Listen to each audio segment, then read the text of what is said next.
if the most exciting part about the NBA playoffs is one of your quote unquote star or future of the league athletes getting fined 50 grand is the most exciting thing that's happened in round one, and that the potential MVP's team is winning 50 plus on each game, then that's not really that exciting to me personally, and I'm not going to be following it as much as I potentially think I would have as the first round kind of commenced. Justin, you had some pretty strong thoughts as to how the NBA playoffs have gone. What are your thoughts on how they've transpired?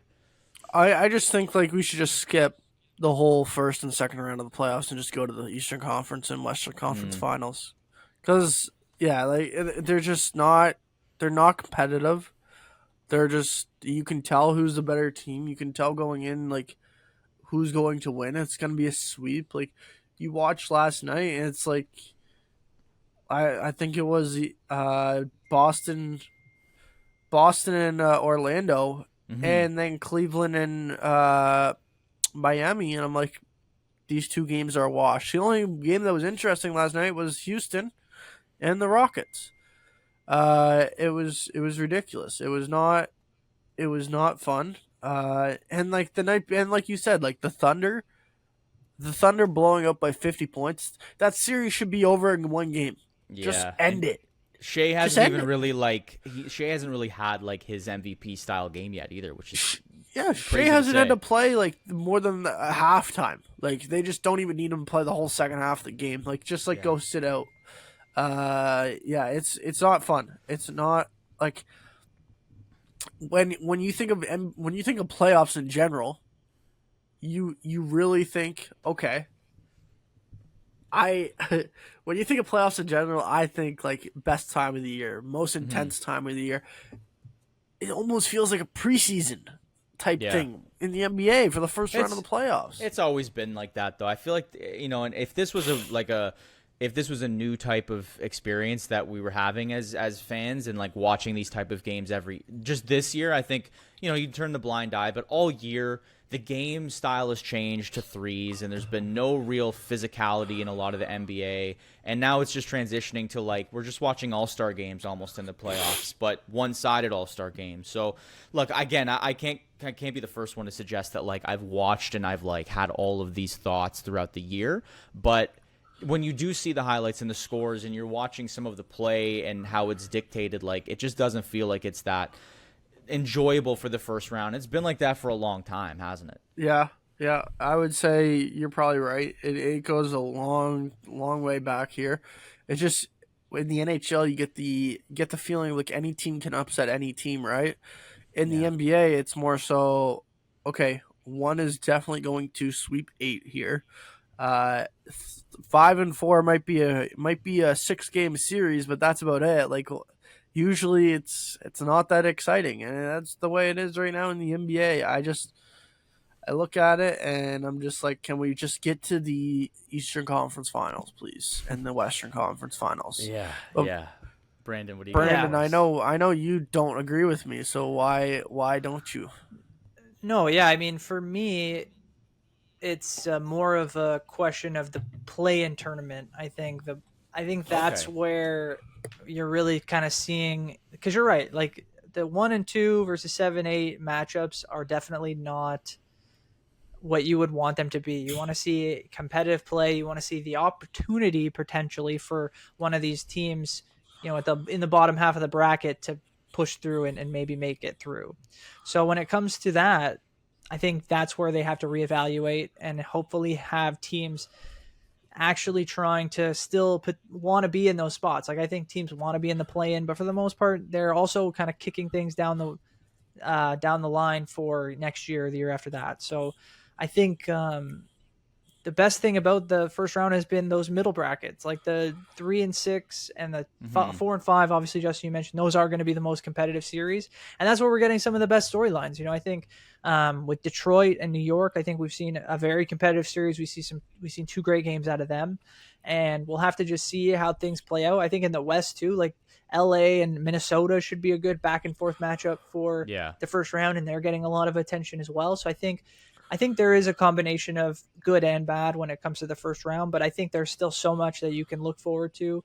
Um, especially if some of these series go longer and longer, because you're going to really start to kind of look at what the matchups are going to be.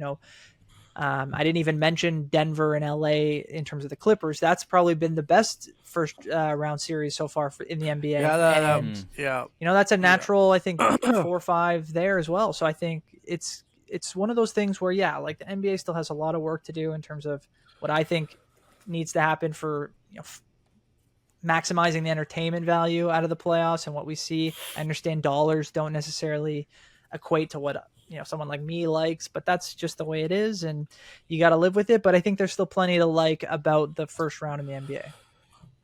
Yeah. NBA trades are also ridiculous, and they make stuff like this possible. Like the draft pick type things. Is that what you mean? Yeah, like when you trade like 5 draft picks for one player, and then like you get to load up on your team. Like it's just some of these deals, like they make the teams too top heavy, like the already good teams too top heavy compared to, and like in the NBA, you don't really need, like, correct me if I'm wrong, but like you only need like 8 guys in the playoffs for the NBA. Like you need You could a definitely solid shorten your bench, right? you need a solid 8 guys to run in the playoffs. Like maybe your bench is like 5 deep and you can run a double unit, which is really good for you. But like realistically, you're not going to be playing 10 guys a night. You're only playing 8. So if you put your whole salary cap basically into that 8 players, you're putting out a playoff team the whole year. Like it's just, yeah, to me it's not as competitive, because like in the NHL you need all 4 lines. In the NFL, you need both sides of the ball. You can't just have one side of the ball. We saw what happened with Cincinnati last year. Best offense probably close to in the history of the league, and the defense is the worst in the history of the league, and they can't make the playoffs. So like this is the one sport where it just feels like you don't need a full team, like a full, like legit 15 guys on the roster to actually fill out the roster. Well, I actually think we're going back towards that, though, because a team like the Celtics, who won last year, and then the Nuggets before them, these are teams that had, full rosters and could compete at a different level when you're talking about the depth on their team. Like I think there was a time, and I think now with the salary cap rules kind of reverting back to a more normal, or what we assume as a more normal state, I think you do have to have more guys that can compete and work together as a unit, as compared to 5 or 6 years ago. You did only really need, you had your 2 or 3 superstars, you had your pretty high paid role players around them, and then you kind of just threw them out as much as possible, and that's how you kind of handled the playoff situations. But I think now some teams are getting much more creative in how their rosters are generated and what they do with their available minutes. So I think you're kind of seeing more of a transition, hopefully back to like a more legitimate, competitive version of what basketball kind of has become, as much as I'm not the biggest fan of some of the style that's played now. But in the playoffs, you see that turn a little bit, and big men become even more important. Matching up with rosters, like I said, is even more important, especially as you get deeper into the playoffs. So I think there's still a lot to love, but it's definitely, for me, like you guys, I'm sure, like, has kind of diminished, the value of that league in the last little bit. So.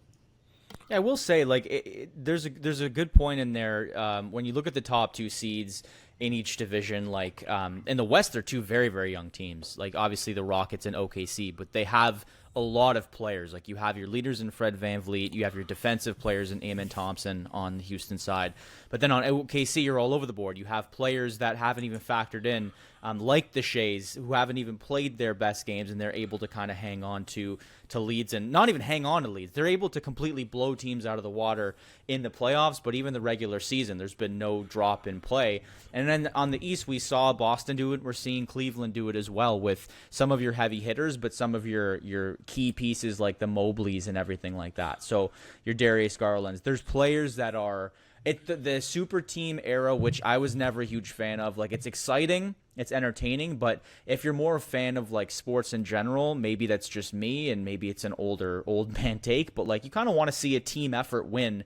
You don't want to see those 2 or 3 guys take over and completely dominate series, the former half, the earlier half of the NBA playoffs. So I think the tides are turning, but I get your point, Justin, in that like it's the entertainment value you want. You see like something like the NHL be entertaining throughout the whole playoffs, and you see it ramp up a lot in the NBA. You almost just want that consistency through 4 rounds. I don't know.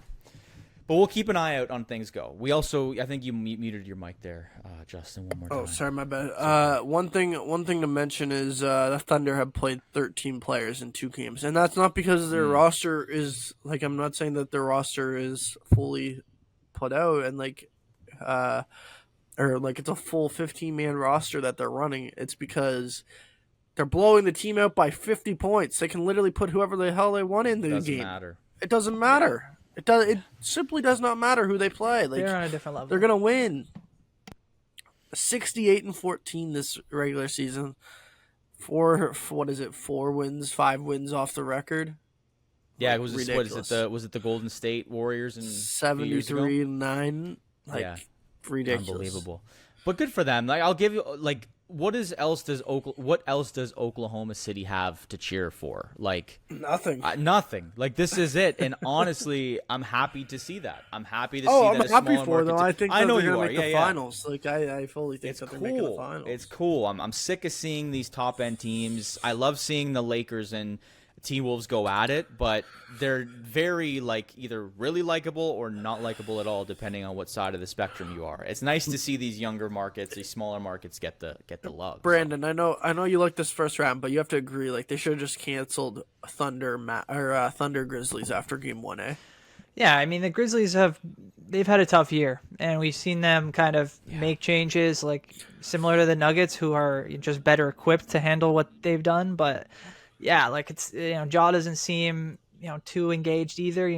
Like they might have some serious looking in the mirror to do in the summer. But yeah, like I feel like whoever came out of the play-in in the West, especially that 8th seed, like you were just lining up to get slaughtered. It didn't matter really. So that's true. It's just cancel the first round. It was a tough. They're looking up at the sleeping giant either way.